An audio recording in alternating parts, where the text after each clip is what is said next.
Our warmest thanks for the Banque de France. We had a wonderful celebration in your salon yesterday night in the honor of Emmanuel. So it was extremely appreciated. These 2 days, I think, have shown, if need be, how much many people miss him, and also how much his intellectual legacy is very much alive. So on those words, François, I leave you the floor.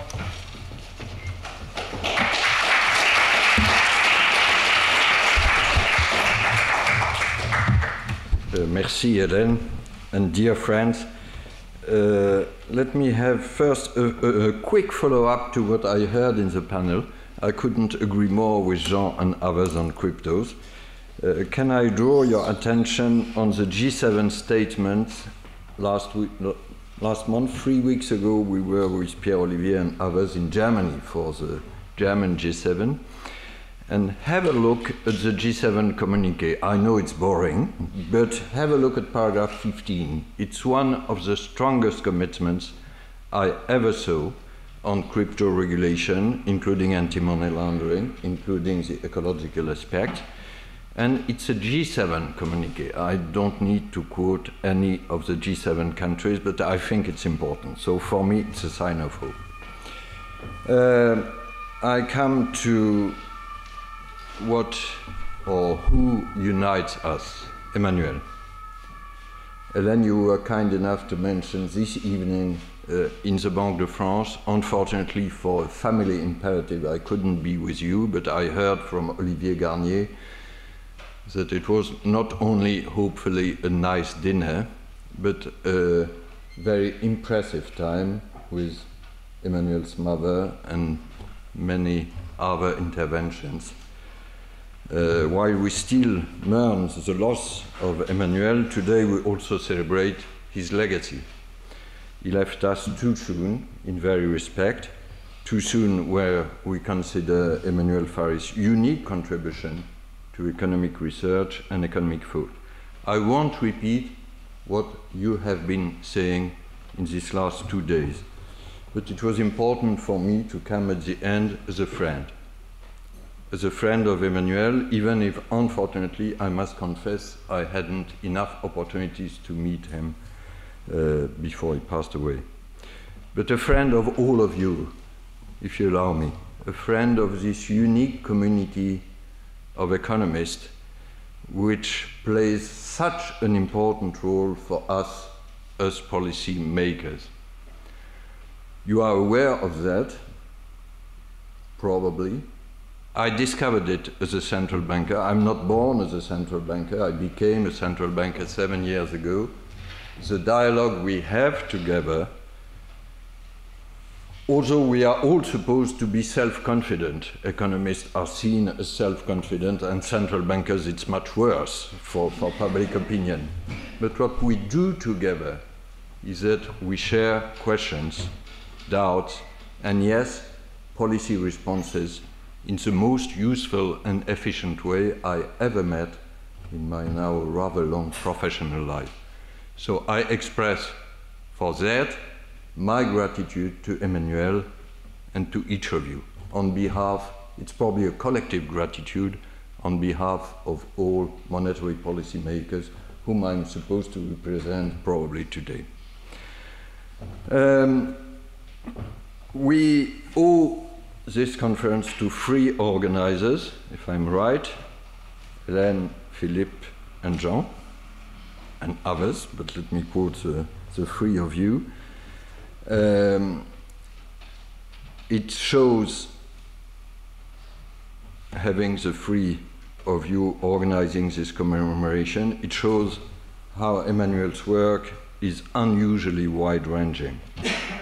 When thinking about economics, Emmanuel Farhi had, we know that, many questions, perhaps sometimes too many questions, but fortunately for us, he also had many answers. The common thread of his diverse interests was to help us, policymakers, central bankers, practitioners, better understand the world. The Banque de France and Jean the Toulouse School of Economics acknowledged his contribution already in 2013, by granting him, at that time, the joint junior prize in monetary and financial economics, and Emmanuel later visited the Banque de France or organized several conferences with us during the 2010s. His research touched upon many pressing policy issues. Let me highlight only, I will be short, 3 of them among many others that are especially informative from my perspective of being a central banker. First, why have real interest rates remained so low for such a long time? And this time is still true today if you look at the real interest rates. Together with Pierre-Olivier Gouin-Chars and Ricardo Caballero, Emmanuel stressed that the persistent fall of the equilibrium real interest rate was tightly linked to a worldwide excess demand and insufficient supply of, yes, safe assets, the so-called global safe asset shortage.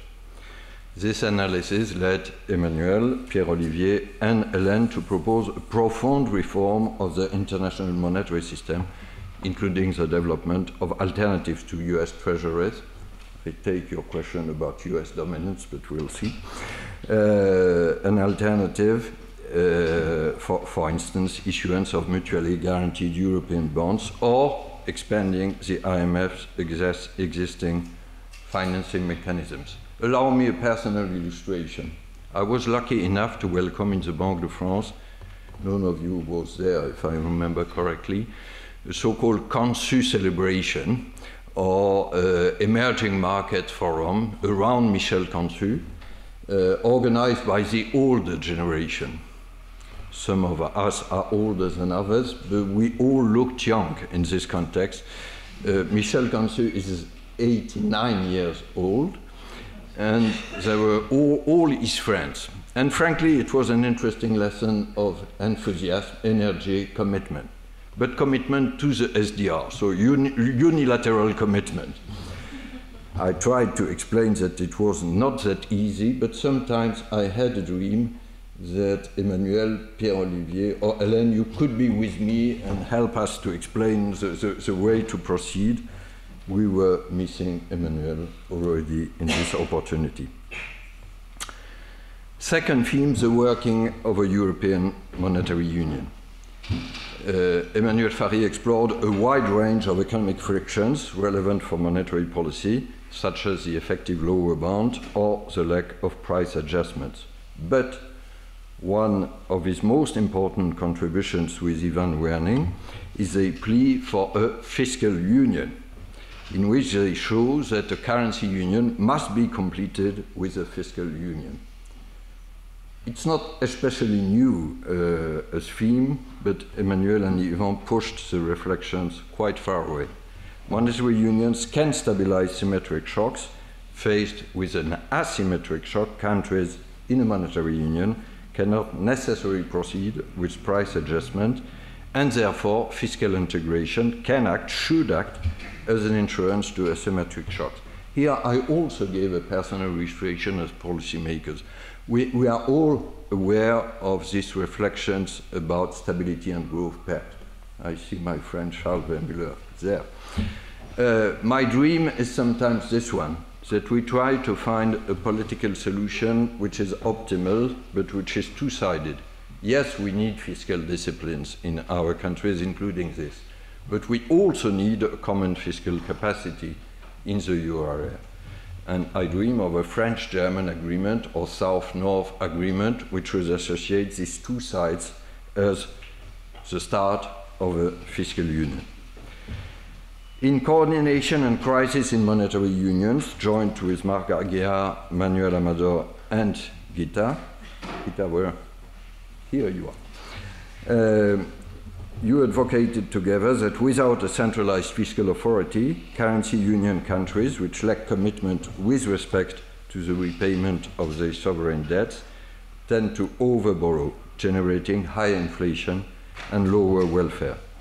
This result goes a long way to explain why central banks' commitment to their target is key as well as their independence in order to fulfill their mandate of price stability. Let me add one word about the European Monetary Union. We are all aware in our governing council that in such a context, monetary transmission is as important as monetary stance. And this is a specificity of our collective task. Nobody should have doubt that we have a strong collective will to fight unwarranted fragmentation as we will proceed towards the needed normalization of our monetary policy. The two go hand in hand, pursuing monetary normalization and fighting unwarranted fragmentation. And frankly, this was the spirit of Amsterdam last week. Unanimous governing council. Third and last theme I would like to mention, which is very helpful for us, banking union and financial stability. Along with Jean Tirole, Emmanuel Farhi contributed to advances in the architecture of banking supervision and macroprudential regulation by considering how mutual financial interdependence between banks and sovereigns create a vicious loop in response to an adverse shock. The creation of a banking union after 2012 aimed at directly addressing this type of issue. Let me be frank also here. We made progress. Obviously, we are not at the end of the road. We made strong progress on common supervision, and the euro area banking system is without any doubt stronger than 10 years ago. We are not yet there on resolution, perhaps on deposit guarantee schemes, and first and foremost on cross-border mergers and having pan-European banks. But Emmanuel helped us to start the road. Let me conclude with Charles Baudelaire again. I heard you quoted yesterday the Elevation poem, which Emmanuel cherished. Let me mention another of Charles Baudelaire's poems, the first poem in Les Fleurs du Mal, L'Albatros. To quote Charles Baudelaire in English is a bit of a challenge, but you know that he translated English, but he wrote in French. In this poem, Baudelaire uses the large wings of this magnificent bird, l'albatros, to symbolize the weight and sometimes the loneliness that exceptional individuals have to bear. Very much like an albatross, Emmanuel was one of these intellectual giants and had to carry the weight of these ailes de géant, wings of giants. But Emmanuel was not lonely. He carried and sheltered under his wings an entire generation of young researchers, and some of them are here. You are, collectively, a living tribute to Emmanuel's legacy. Merci beaucoup.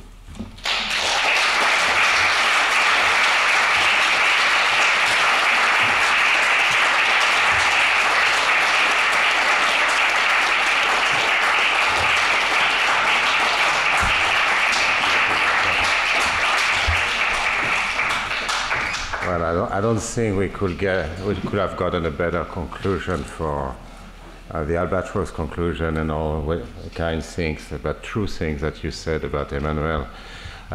Just to conclude, of course, I would like to thank the governor for his kindness to come and celebrate with us, Emmanuel. And second, I would like to thank the participants, because you have often come from far away. You have celebrated Emmanuel in the right way by paying tribute, and that was just not mourning him, it's also showing how important his work is. So thanks so much. I must say that I found the last 2 days quite moving, the testimonies and also all the work which has been inspired by Emmanuel. I would like to thank, with Hélène and Philippe, would like to thank the hospitality of the Collège de France and the Centre Farhi pour l'innovation. The various sponsors, and of course the Bank of France, which played a big role in there. You can find, and your friends who actually could not come today and yesterday, will find the recording of the academic proceedings on the CPR website, so thanks to the CPR as well. I would like to thank also, that's going to sound surprising, Ellen and Philippe, because they did much of the work. I'm a co-organizer, but they have done a fantastic work, and they have done most of the work, and I would like to thank them. And finally, to conclude, I would like to thank those who actually made this possible also, the highly efficient Emma, and also the young researchers who helped organize it and did a beautiful job. So if they can come and come to us and we can applaud them, a round of applause, that would be wonderful. So yeah.